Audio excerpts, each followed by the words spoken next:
7 minutes past the hour of 11 o'clock. Once again, good morning, and thank you for tuning in to Global 99.5 FM. You've already wrapped up your 50 minutes of nonstop commercial free, had a nice five to stay alive, and a few extra good tunes to make sure that you are feeling nice and happy. Now, of course, what is on everyone's mind is the direction of the country. What direction is our country going to be heading in, and who is going to be taking us in that direction? Today in studio, we've got Mr. Oscar Mcphee, who is a PLP aspirant. That's right. He is vying for the position of MP of North Eleuthera. Mr. Oscar Mcphee, how are you today? I'm excellent. I'm excellent. And it's a pleasure to be on Global 99.5 to discuss my views in terms of being a PLP aspirant for North Eleuthera. Now, I'm excited to hear what you got to say. You know, I'm an Eleuthera pineapple myself. I'm aware of that. So let's get down to, let's keep it nice and light for now. Tell us a little bit about yourself. What have you been doing in your past? What makes you feel as though you are someone that is suitable to be vying for this position? Well, to start off, I was a former law enforcement agent. I then became a businessman and entrepreneur. I have 4 companies in terms from ranging from development, land development, to music, to farming, to maintenance and landscaping. So I got into these things after a while because I started to realize that we need to be able to be self-sufficient and more reliant on ourselves and a lot of things. So I took on things, and then I started to do more different aspects of bodyguard services, high-end for high-end clients, a lot more stuff that would be like orientational, just a variety of things that I did just to keep focused and to put myself in a position to be viable for whatever came along. In terms of business, I think I've done really well, but I'm not excited to be saying that business makes everything. It's not about the money. It's about just purpose. Yes, I agree with that. Everyone's been asking me, well, Mel, you keep saying this retirement plan. What's your retirement plan? What's your passion? I got a passion for living.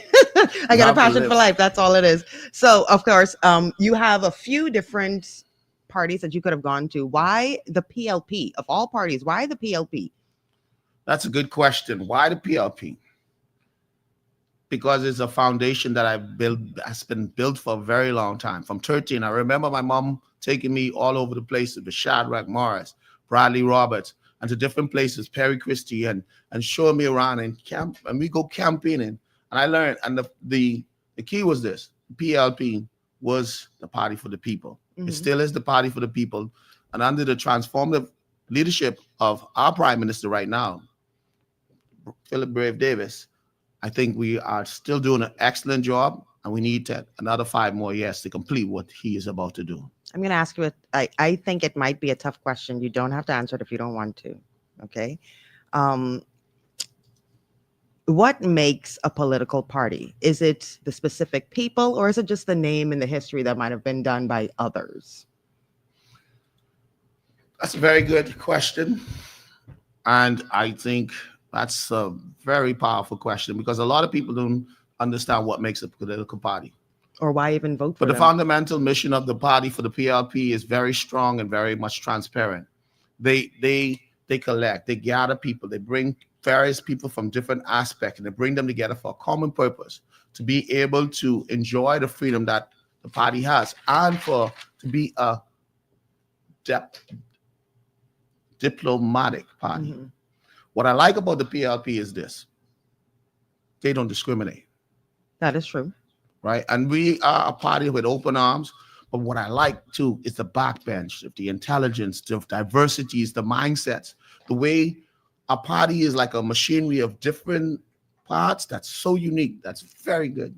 And so as a result, and each have a common goal to make sure that the Bahamas is in a better place. And that's why I'm in love with the Progressive Liberal Party. Okay, I can get that. Now, I know you've been keeping a tight eye on most of the candidates, or all of the candidates. You've been around for a minute. You're not new to the game, which means you've been seeing all of the mistakes. You've been seeing all of the good that they've been doing. For me personally, I feel as though we've been blinded by party. We don't necessarily get to know the candidates that is actually going to be representing us. Okay. I don't know if everyone else had thought about it. Whenever you, let's say, for example, you're vying for North Eleuthera, but you may also end up being Minister of agriculture, right?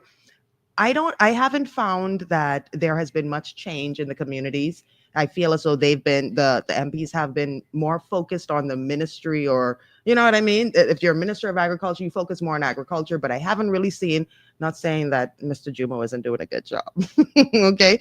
But I haven't really seen much change in the community. I haven't really seen the constituents really be touched or really be affected by whoever is in power. That's why for me, it's almost like PLP, FNM, COI, whoever it is, the party does not determine success. The party does not determine a bright future. It's not the party.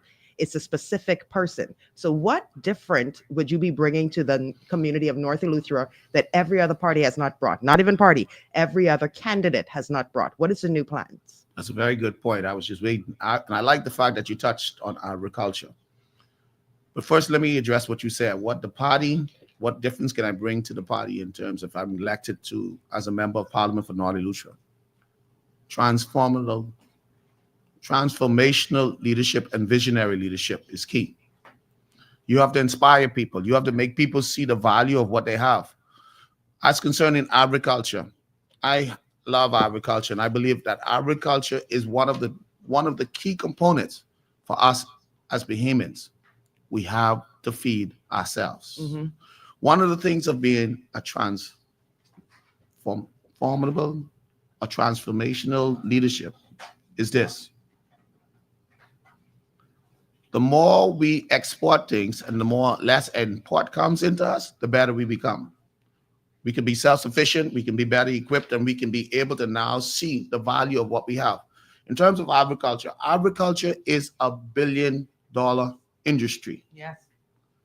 But along the way, our legacy shifted to more being doctors, lawyers, and other stuff, and we forgot the fundamentals of our Bahamian pride, agriculture. How do we feed ourselves? Before long, let's look at Exuma. Exuma used to be the place for onions. Mm-hmm. They had onions. Let's look at Hatchet Bay. Hatchet Bay used to be the milk, everything you could do there. It was chicken. There. Let's look at now Gurgi Town. The only place you find the best pineapple, and I want to give a shout out to Miss Thompson, who does have that, is pineapples. The best cayenne pineapples there is where? In Gregory Town. But there is a diversity in terms of that too.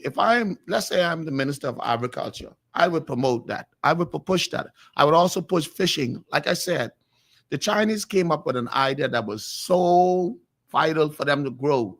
They were starving. So what they did was they created an environment whereby they did artificial fishing. They created a protected environment. They fed fish. They brought fishes in, as well as crabs, shrimps, and everything else. And they brought them in. And that industry now is a $700 million industry. Wow. Why can't we do that? We have natural shallows. We have natural places that we can actually put fish in, grow fish, and become now the major component for fisheries in the whole southern hemisphere. We can go from the southern side of the island, such as Long Island, straight down, even to the Caribbean, the rest of the Caribbean. Mm-hmm. That would make us a key player in this game. Let me ask you something. Do you feel as though the Bahamian people are ready for the work that it would take in order to take us there? Because it's not the government. The government can't do it. The government can pave the way, or they can open up doors for us if we ask the right questions, right? But if we don't have, like they say, without vision, you'll perish. We can't just expect the government to come up with everything. You understand what I'm trying to say? It has to also come from the people. How do you, or what is your plans for inspiring the community? What are your plans for making sure that everyone gets involved, everyone plays a part, and everyone feels just as important? It's a teamwork effort. The full community has to get involved in order for it to work out. Correct or not correct? You are correct. And that's one of the points that in my platform is this social reformation. We have to make the people see the value of what it is that they have. Or value in themselves. Mm-hmm. I want to give you a point that Lyndon Pinden said that is so good, and I wanted to bring this in. And he said something that is paramount for what we need. It needs soul. We need the soul. We need the pride. We need the legacy of what has come back. We need to know that we can do all things possible. There's nothing hid from us. Mhm. For me, people used to say, you ain't gonna amount to nothing. But you know what I had to do? I had to believe in myself. I had to come to a place to say, hey, not what you say is necessarily means who I am. Yeah. Right? And that's the most fundamental principle of us as a people. We must understand who we are, our legacy, our history, and our culture. Once you get people to change their mindset, you are on the path to a goal that can be achievable and sustainable. Wow. That is powerful. Definitely powerful. Now, I've actually read something. This was actually posted in the Tribune. This is obviously years after Pinling was around, but the Tribune posted something that had said that Pinling gave the Bahamian people the mentality that hard work wasn't for them. Are you someone that is against hard work, or do you feel as though hard work needs to be put in? And how do you feel the community would feel about hard work being put on them to say that they have to put in the work in order for things to be changed? Good thing you said that. In his speech to the UN, when he went there, he says, even though we inhabit the Bahamas and we are predominantly black, he says that we are of different colors, different faith, a variety of people. But all of us have a similar appreciation for whatever we aspire to do it in this life, as everybody else, as billions of people, and these are his words, of the planet. But he also spoke about something else. What we need is a soul. We need to have a mindset to be able to change. It is fundamental, this is his quote, that people are more important than things and machines. And in the Bahamas, I mean to see that this foundation, this fundamental, that people are more machines, that these things come to pass. So if he gave that thing, and he says to us, we have to fight. We have to fight for what is rightfully ours. If we do not fight, then we do not deserve it. He says we have to put on the Amazonian warriors, because there's going to be a time, and this is the time now, where we have to fight for what we believe in, because if we don't fight, foreigners will take sovereignty over us. And that's something that we have lost. We've lost the moral pride of our people. I grew up with my grandfather carrying me around with a sense of pride and dignity. I grew up where persons were able to look and the leadership clans were established. And that is what is needed today, right now, and in this present moment. Do you feel as though the people are educated enough to know exactly what it is that they got to fight for? What if they, like they say, knowledge is power, right? What if the majority of the people just don't know their rights? They don't know exactly what is for them, which means they don't know when it's taken away. Let's say, for example, being able to get land.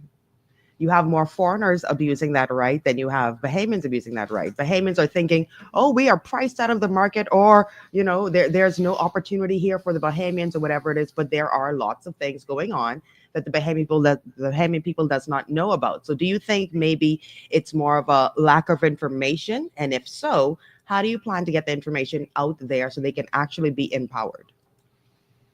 I'm reminded of the Bible, and a scripture in the Bible says, my people are destroyed because of what? Lack of knowledge. And knowledge is the key to everything, but in all that getting, get understanding. We have to understand what's at stake.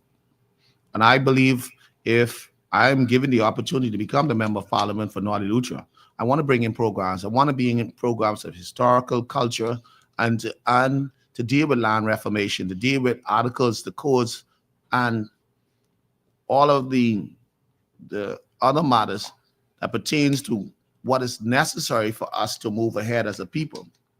The more knowledge we get, the better we become. Agreed. Now let's change the course a little bit. Tell me something that you love about Eleuthera, other than the fact that you grew up there, families from there, they got the best looking women there, other than all of that good stuff. Had to put that in. Other than all of that good stuff, of all the islands, all of the keys, all of the locations that you could have been, why North Eleuthera? That is a very, very good question. What I love about North Eleuthera, the beaches, the pink sand, to be able to go there, the historical factors of the homes in Harbor Island, Preacher's Cave. When you go there, there's such a serenity, a calmness. Glass bottom bridge, sorry, I can't be correct. I'm from Eleuthera.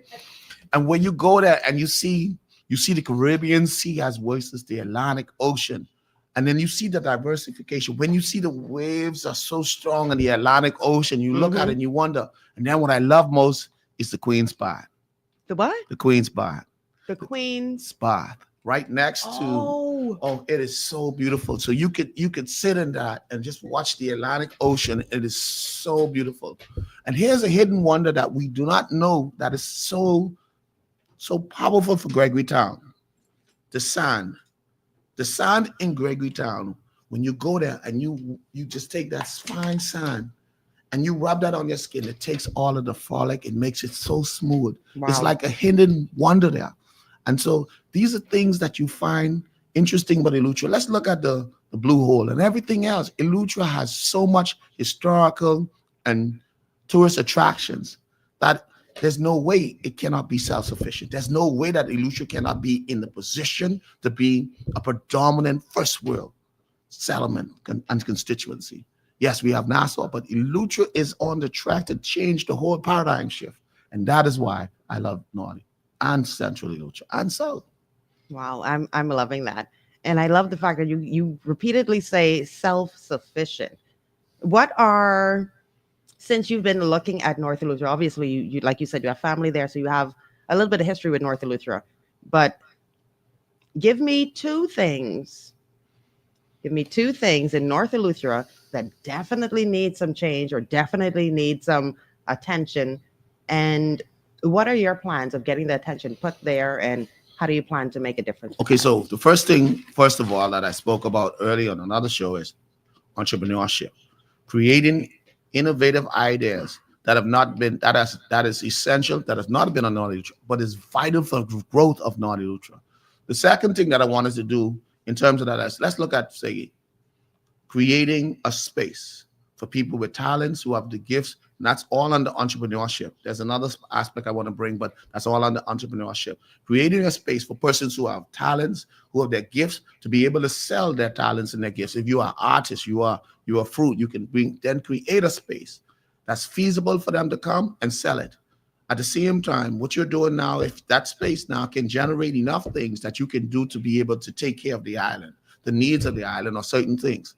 The second part of what I said to them is, you have the same thing I talked about, the tourist attractions. Why don't we create a tour? Why don't we create ATVs or bus tours, or a place where when they come to these places, we have people who provide food, breakfast, lunch, or whatever you're doing, and creating now a channel for them to create economic empowerment.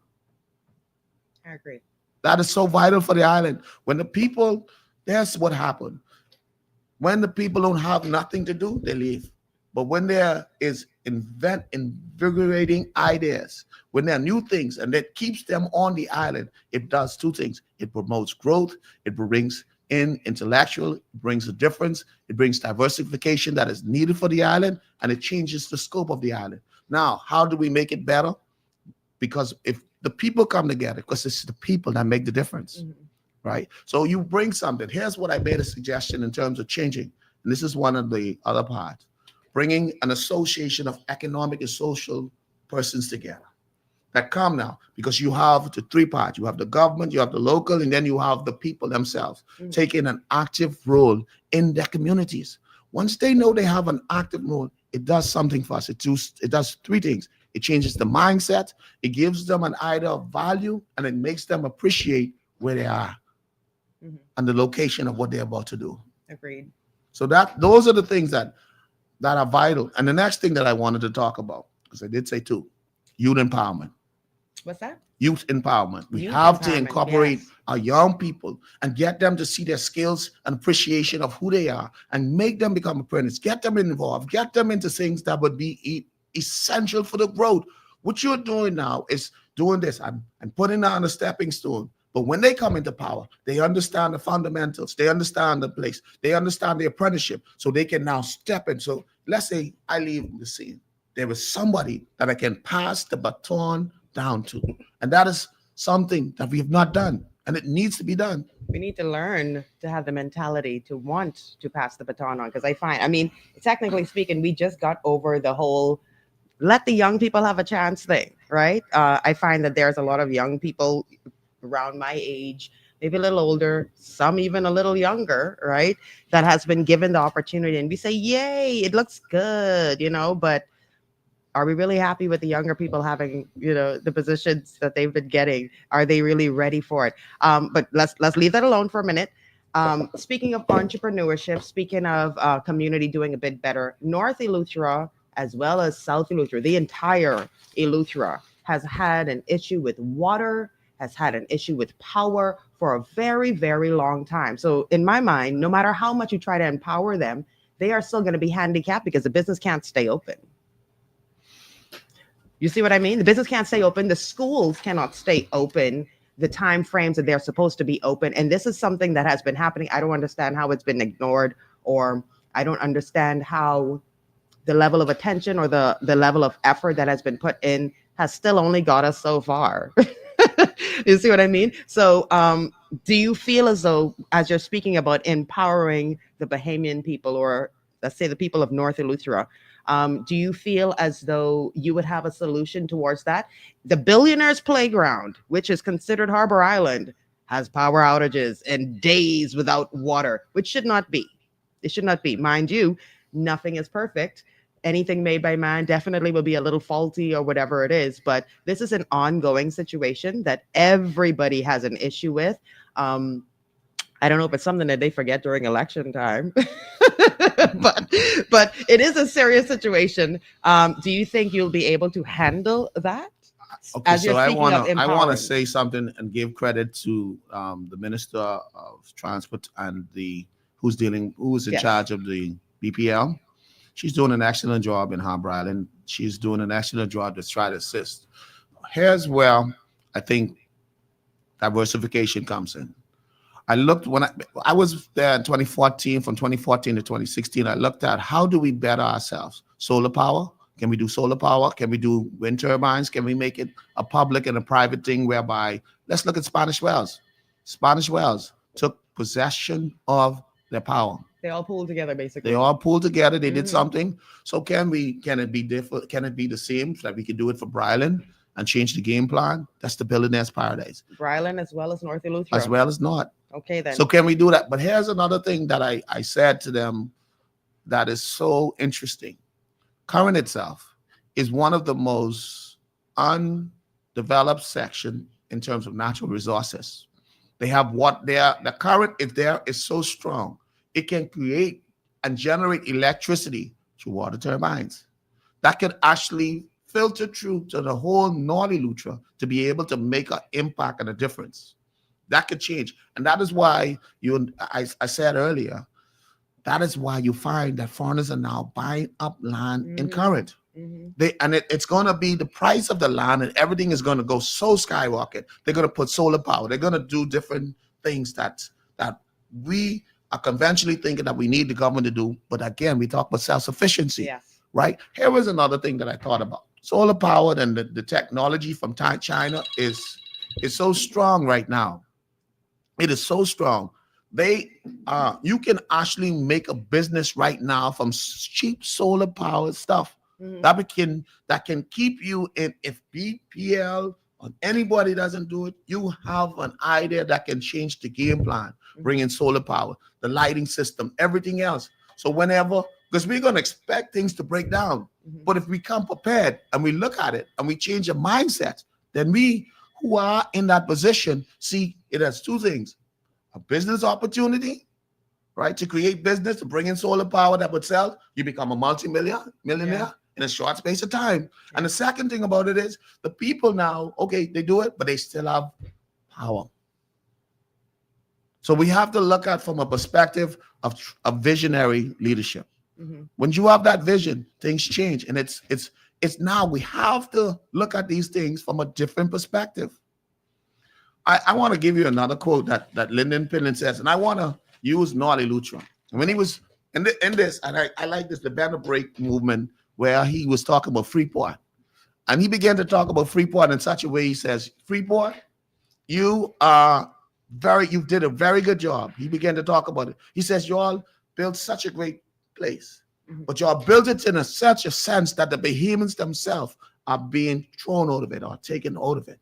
He says, and the fundamental of this is this.